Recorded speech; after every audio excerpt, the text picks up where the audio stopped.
Hello friends, good morning to all of you. कैसे हैं आप लोग? चलिए, मुझे आशा आप ठीक होंगे। आज हम फिर अपने चैनल में हाजिर है एक नई टॉपिक के साथ जीव विज्ञान की। आज हम लोग पढ़ेंगे मेंडल। यह क्लास टेंथ और ट्वेल्थ में एक इम्पॉर्टेंट चैप्टर है। इससे लगभग सभी परीक्षाओं में क्वेश्चन पूछा जाता है। मेंडल तो पहले जानेंगे व्हाट मेंडल, यानी मेंडल कौन थे। तो मेंडल ऑस्ट्रिया देश के ब्रून नामक शहर के ईसाई मत के पादरी थे। इनका जन्म सिलिसिया नामक ग्राम में हुआ था। ब्रून नामक शहर में एक गांव है जिसका नाम है सिलिसिया।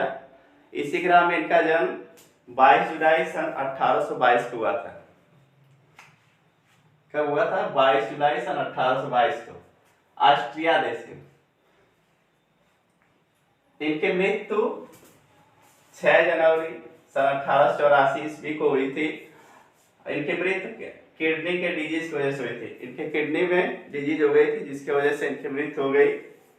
इनके मृत्यु के 16 साल बाद इसके बीच में इन्होंने लगभग 61 वर्ष तक जीवित रहे। कितने वर्षों तक? 61 वर्षों तक।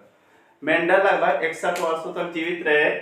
इस बीच उन्होंने वनस्पतियों से, यह एक जीव वैज्ञानिक है, इन्हें वनस्पतियों से बहुत लगाव था। जब ये मठ में रहते थे तो वहाँ पे एक छोटा सा बगीचा था जिसमें बहुत सारे वनस्पतियाँ थी, तो इन्हें वनस्पतियों से लगाव था और यह उन वनस्पतियों का बार बार अध्ययन करते थे तथा समय समय पर एक एक नए नए प्रयोग किया करते थे तथा समय समय पर उसमें से कुछ चमत्कारिक रिजल्ट मतलब लाया करते थे।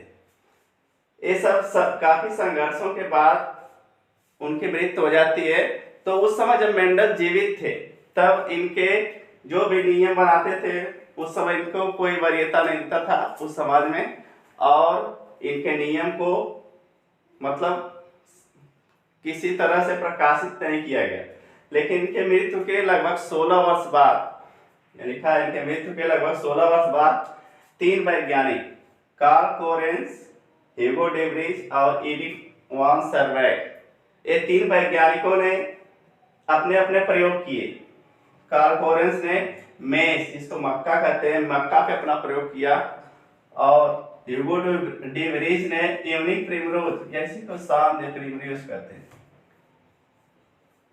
शाम दे प्रिमरोज नामक पौधे पर अपना प्रयोग किया तथा एरिक वान सर्वैट ने फ्लावरिंग प्लांट्स, यानी विभिन्न प्रकार के फूलों वाले पौधों पर अपना प्रयोग किए तथा इन्होंने वही रिजल्ट निकाला जो मेंडल काफी समय पहले निकाल चुके थे। लेकिन उनके जीते जी उनके मतलब प्रयोगों को तरजीह नहीं दी गई और बाद में इन्होंने इन्हीं मेंडल के किए गए प्रयोग के आधार पर 3 नियम बनाए, जिसे मेंडल का नियम के नाम से जानते हैं। कितने नियम बनाए? 3 नियम बनाए, जिसे आज हम लोग मेंडल के नियम के नाम से जानते हैं। वो 3 नियम बहुत इंपॉर्टेंट है, उसी को परीक्षा में पूछा जाता है। कभी कभी पूछ लिया जाता है कि मेंडल कौन थे। तो मेंडल ऑस्ट्रिया देश के ब्रून नामक शहर के ईसाई मत के पादरी थे। क्या थे? ईसाई मत के पादरी।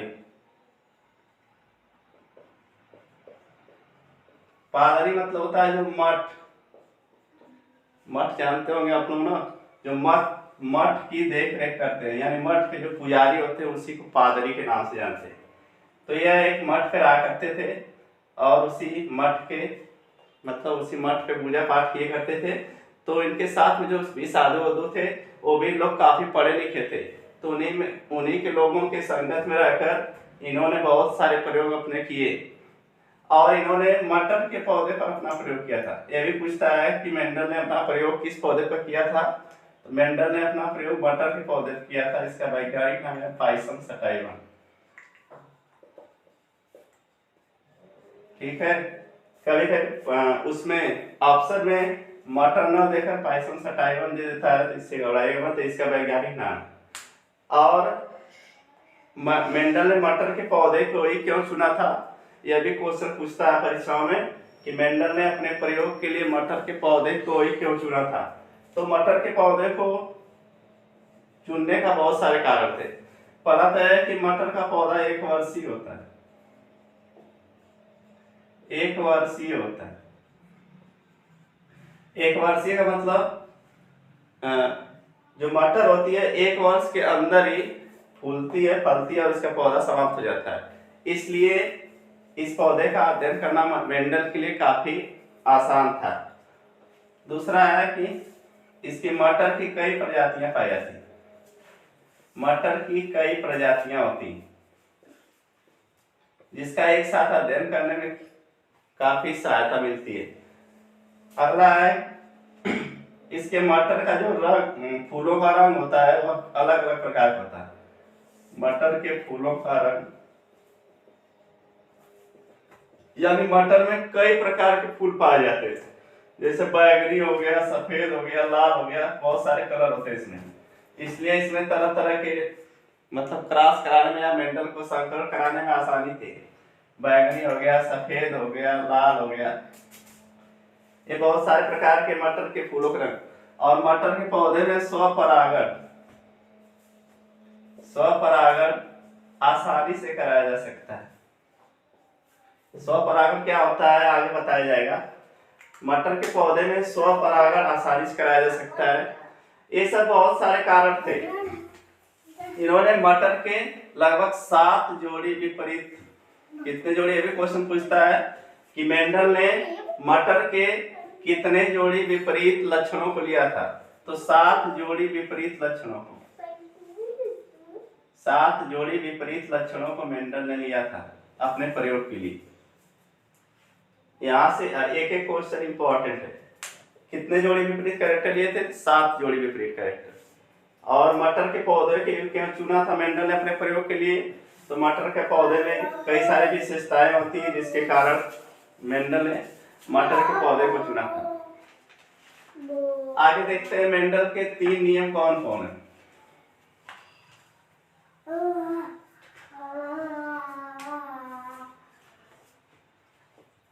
परीक्षा पूछता है मेंडल के नियम। एक चीज और, मेंडल को आनुवंशिकी का पिता कहा जाता है, फादर ऑफ जेनेटिक्स। आनुवंशिकी का पिता तो ग्रेगर जॉन मेंडल। आनुवंशिकी का पिता पूछा जाएगा किसे कहते हैं तो बताइएगा, ग्रेगर जॉन मेंडल को या मेंडल को। इन्हीं का पूरा नाम है ग्रेगर जॉन मेंडल। कभी कभी पूरा नाम भी पूछ लेता है एक नंबर में। इन्हें आनुवंशिकी का पिता कहा जाता है। आनुवंशिकी का पिता पूछेगा तो मेंडल को।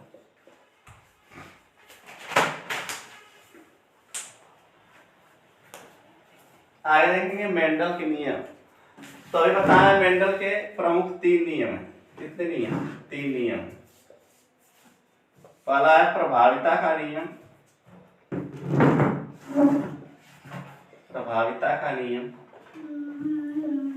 दूसरा पृथक्करण का नियम, या इसी को युग्मकों की शुद्धता का नियम कहते हैं।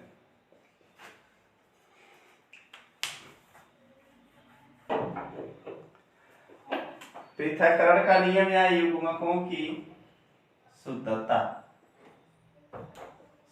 का नियम। तीसरा है स्वतंत्र अपव्यूहन का नियम।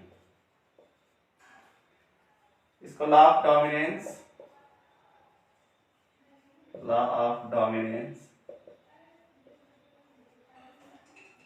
इसको law of segregation,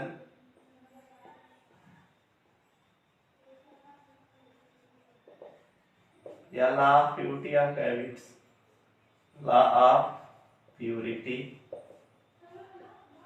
of gametes,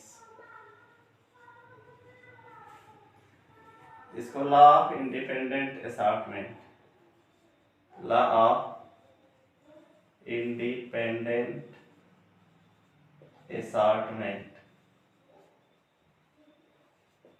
कहते हैं। ये मेंडल के 3 नियम।